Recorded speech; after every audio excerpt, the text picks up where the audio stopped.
from the cherry of Japan to China, Sasambona, to Egypt. Now I'm taking you to a short tour of Nepal Himalaya.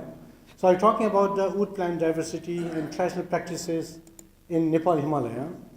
So myself and my colleague, we are working for this project, and then we have been taking you to some of the highlights of our presentation, like what is the physiography and land use pattern in Nepal, what are the ethnic groups and livelihood, because this presentation is directly linked with the livelihood, and what are the plant diversity, woody plant diversity in the lowland, mid-hill and high hills of Nepal. When we talk about the lowland, it goes up to 60-meter elevation above sea level, and we're talking about the high hills, it may go up to the Mount Everest, top of the world, but the vegetation goes only up to 6,000 meters. So we're talking about the traditional uses of the woody species, how the people they use the woody species. Then there are some case studies. In western Nepal, there is lowland, in the Tarai Arc landscape Nepal, or studies in the central high hill Nepal, in the Manasalu conservation area, and in the eastern Nepal mid-hill, in the Kanchenjunga landscape. So this is a story of the three different landscapes from west to eastern part of Nepal, and what are the initiative for the conservation of the forest resources and the traditional knowledges. That initiative taken by the government of Nepal, by the community and local people. And finally, about the United Nations Decades on Biodiversity, 2011 to 2020, and then the Sustainable Development Goals of United Nations, 2015 to 2030, and finally about the way forward. This is one of the temple of about built in 1702 AD, is made up of the wooden temple. So this is about the highlights of the presentation. Now I will talk a little bit about comparison of two countries, Nepal and USA, because I said that Nepal is it's a small country in comparison to the area by the USA. Is a third position, it is the 93rd position of Nepal, and this is smaller than California. The California is bigger, it is about 20% bigger or larger than Nepal. That is smaller than California. And population-wise, USA stands at third position, Nepal in the 47th position. And again, the population, it is 25% more in California than in Nepal as a whole. GDP per capita, definitely, it is a 10th position in the world. We are 156th position, one of the poorest countries, definitely. But biodiversity, we are rich in terms of the USA in the 8th position with 19,000 species, and Nepal stands for 27th position with nearly 7,000 species. It is nearly only 2.5 times larger than in Nepal. That is, in terms of biodiversity, we are very much rich. And definitely, California, compared to Nepal and California, we are much richer. So as distance-wise, we are 12,705 kilometers apart from this USA and Nepal, but there are two similarities. In the flags, we use a red color, white and blue, and you can see the same color in Nepal and USA. So we're tied with our culture, society as well. Now about the physiography of Nepal, so a little bit, if you have been to Nepal, you will see that you have the landscape of lowland Tarai, Churia Hill, mid-hill, high hill and high mountains, high Himalaya. And then mostly we have the 11 bioclimatic zones from tropical level to Nival zone, about 5,000 meters. We have 35 forest types and about 75 vegetation types. And area-wise, it covers only 0.1% of land of the earth, not 1%, it is 0.1% land of the earth.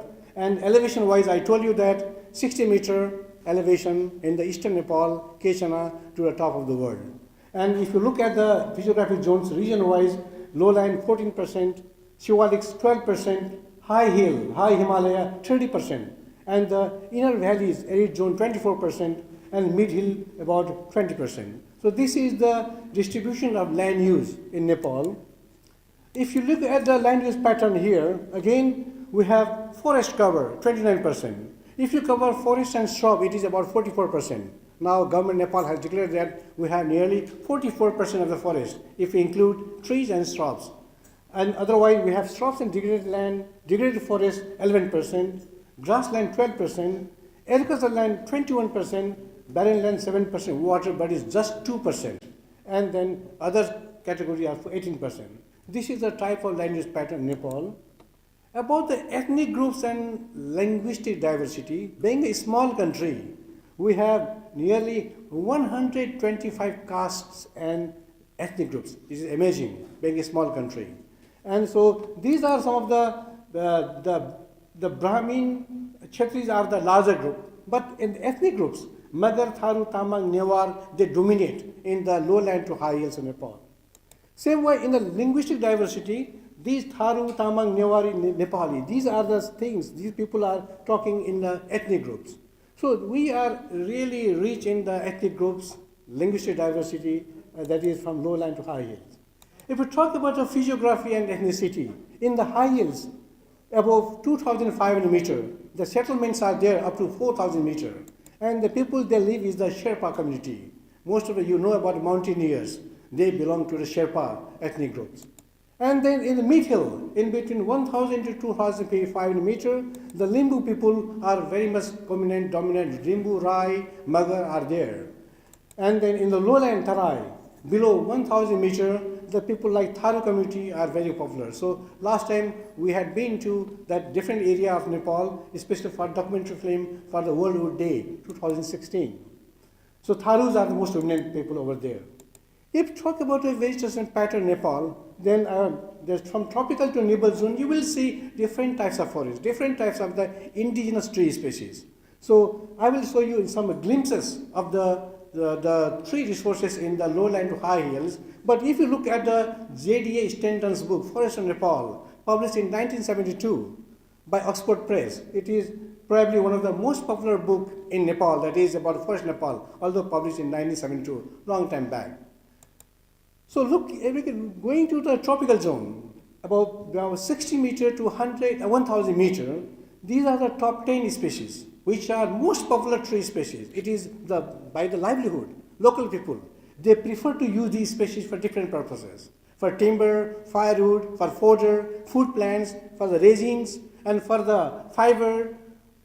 So different uses, they are being used. So these are the top 10 species in lowland. If you look at the plants like there's a plants like the Beauty monosperma, Ficus hispida, this is the Bombax siva, Shima, that is the Shoria robusta, Adina cordifolia, Leatherstromia partiflora, all these species are very common in lowland. If you go slightly higher level, in mid-hill, from 1,000 to 2,005 meter, the plants like the Shima waliki, the laurel forest, we have the Lithocarpus forest, and then the plants like the Picea, spruce forest, then the plants like the Shuga, Texas, we call it Himalayan yew, Texas walikiana, and then we have the more than 30 species of rhododendrons in Nepal. So these are the landscape of the mid-hill and the people in the mid-hill of Nepal. So all these plants are being widely used by local people. It is not we are talking about forest type. We are talking about these are the most popular plants which are being used by the local people for their daily livelihood. Same way, if we go to higher hill, up to 4,000 meters, because I told you that the 4,000 meter is a timber line in Nepal Himalaya. So going up to 2,504 meters, we have the plants like the Betula utilis, the birch forest. We have the Larix himalaica, the Himalayan lark, and the species of rodent like rodent hoxoni. Similarly, we have the plants like the Pinus wallichiana, most popular tree species for the firewood in the Nepal Himalaya in high altitude, and even for construction. Plants like shorebrush and plants like the juniper. Juniper are used as the incense and rituals by the Sherpa people. So these are the most common plants which we found in the higher elevation. So these are the plants that is, although the plant species are lower, if you go an upper and upper, higher and higher elevation, the number of the plant species, trees become lower and lower. We will see you the distribution pattern in my next slides. So regarding if you go even higher, because that is the above timber line, above the 4,000 meter, then you will see bushes, dwarf bushes of the rhododendron, junipers, caragana, barberry, etc. Still they are prevalent up to 5,500 meter. You will see the bushes. And then there are some grasses, arenaria, stellaria, lichens up to 6,000 meter. Most popular the medicinal plants in that area, above 4,000 meter, are the Dactylorhiza hatageria, we call as the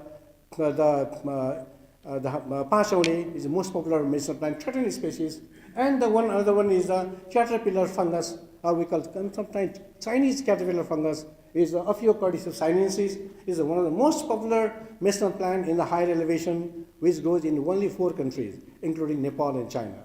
So these are some of the common species of plants that grow above 4,000 meters in the Alpine and Nival zone. So I have told that I have not included any species above 4,000 meters in my presentation. I'll be talking only about woody species, timber species, or the tree species which are being used by the local communities in their daily life.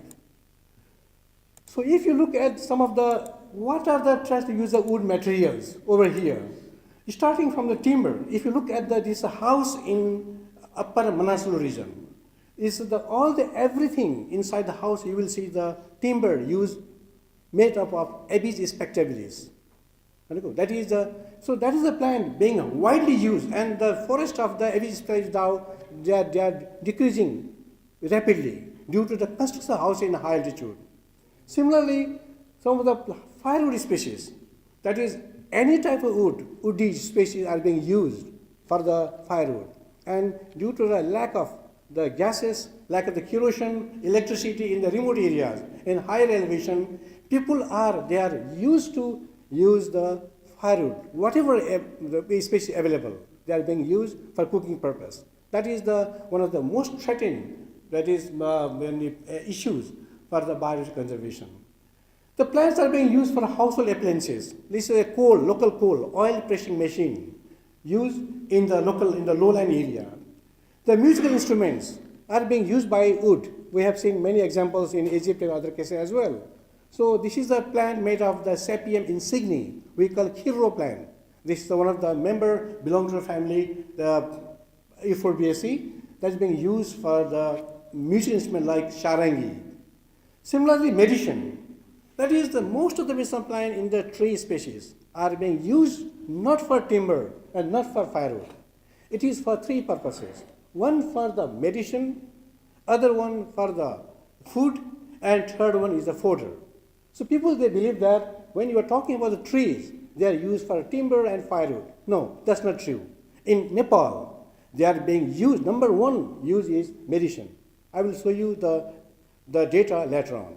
So the people like the Amchi, they are the Tibetan doctors in the higher elevation. They use many species of trees for treatment of the local people.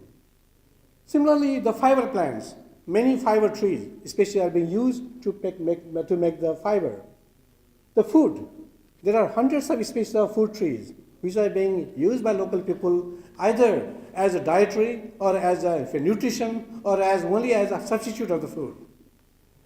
So the people are used the fish poisoning. Some of the plants like Sapium insigne, I'm talking the same plant, is used for the poisoning of the fishes. And there's the people, they go for fishing using those tree species.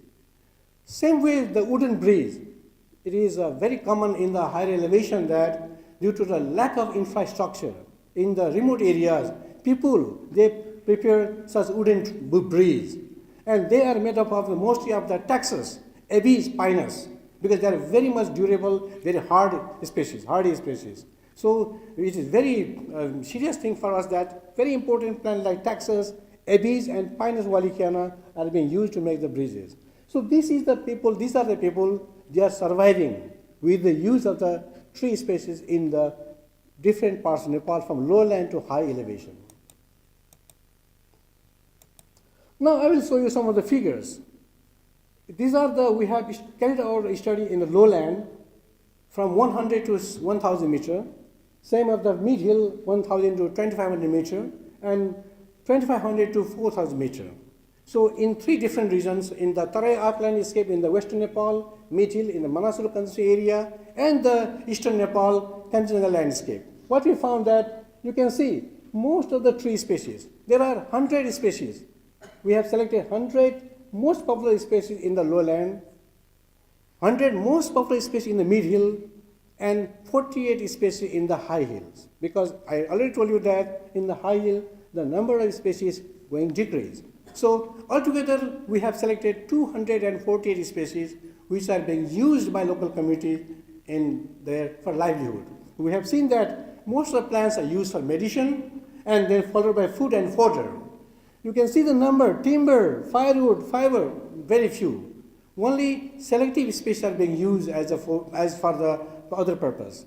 But the thing is that when there is a scarcity, crisis, anything which is woody species, they are used for the timber or for the firewood. Okay.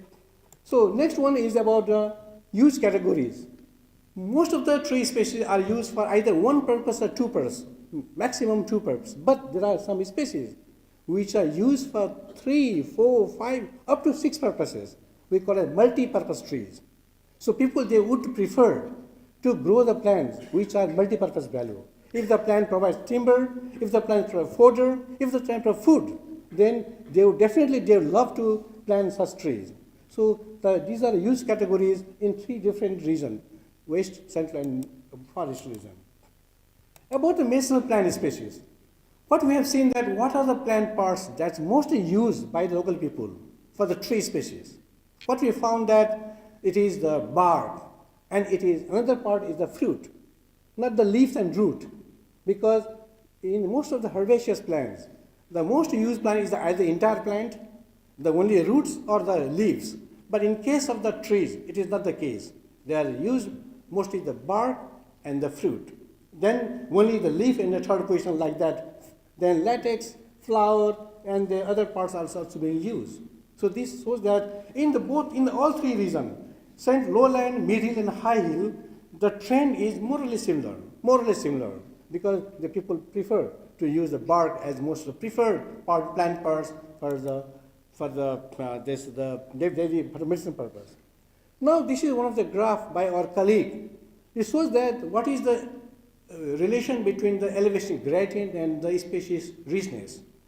What is found that at the lower elevation, the number of species are being low, and at higher elevation, number of species decreasing.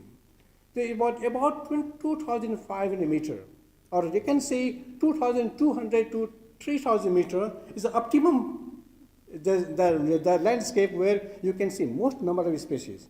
It is about the flowering plant species, not trees only, but all flowering plants, from herbs, climbers, and trees. This is the trend where you can see the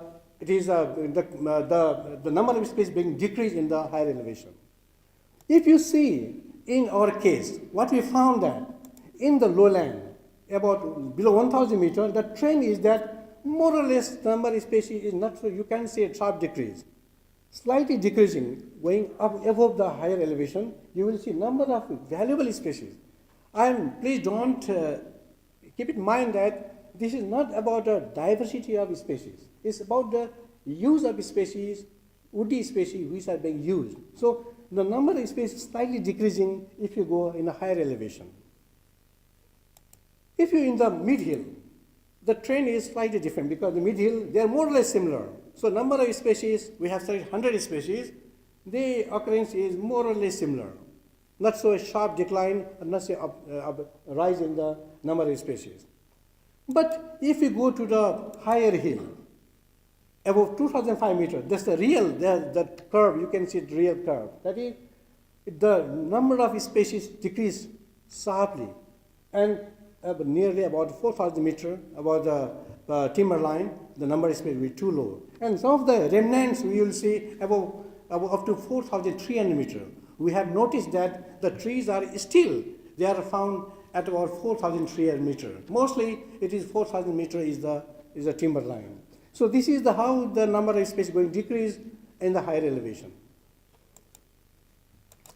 Now I will talk a little bit about the threats to forest resources. Like in China, we have seen that a lot of in Shishan-Bona also, there are a lot of the threats for the local indigenous species. Here also, one of the thing is it is a deforestation. It's not that it is a desertification, barren land in Upper Mustang area. You will not see trees, no see forest at all. But there has initiation by the FECO fund. That is how the people are being used for this for reforestation as well. So there are people by the deforestation, This lady is carrying the medicinal plant for burning purpose, not for medicine purpose, for burning purpose. Like the plants of the betula, birch tree is still used in the firewood, and the invasive species are in the lowland, like in Micania micrantha, is very much destroying our forest fire, and the people are using small pieces of the caragana, berberis, and lonicera to use as the firewood. And these are the horses carrying timber to the China, the heavy spectabilities. So some of the initiation about the conservation, I think the time is over, so isn't it? So maybe about a couple of minutes, if you allow me, I would like to wrap up. Okay. So these are the government of Nepal is having the several conservation area, protected areas, like the national parks, conservation area, hunting reserves are being established. So we have now 23.23% land area covered by this protected area. It's a good news. And we have the community forest user group, most like a FECO fund is there. So they are also maintaining a lot of the part of the Nepal as for the conservation of tree species. And this is a land covered map of Nepal. You can see the government of Nepal is having a lot of the protected areas, and many forest and shrublands are being increasing day by day. So this is the forest coverage increasing. At 1978, the forest cover was 42.7%, decreased in 1984 to 35%, decreased again up to 38%. Now the forest cover is increased up to 45%. This is the good news for us. And now the thing is that the Sustainable Development Goals and the United Biodiversity Decade Biodiversity, they also mention that we have to conserve our resources to poverty, for the end of the poverty, and the use of plant resources. So goal number 1, 3, 15, 17 are very much linked with the use of timber resources for the livelihood and for the poverty hunger. Then finally, we have to collaborate, cooperate, and coordination for the community development, because we are working only for the community. And that is, one thing is the slogan is wood is good, not only for everyone, it's for especially for livelihood. It's very much useful. So finally, I'd like to acknowledge the organizers of this 2017 World Wood Day for inviting us to give a presentation. And same as the last year, also we have support from the Nepal government of Nepal to organize this such type of symposium and the event. And I'm thankful to the government of Nepal, the Ethnobotanist of Nepal, the Tribhuvan University, and that is another one is the Wood Cultural Society, and the local communities for helping us in the conservation of the plant resources for the livelihood, and so that we are now here for celebrating the World Wood Day event in Los Angeles, USA. Thank you very much for your kind patience.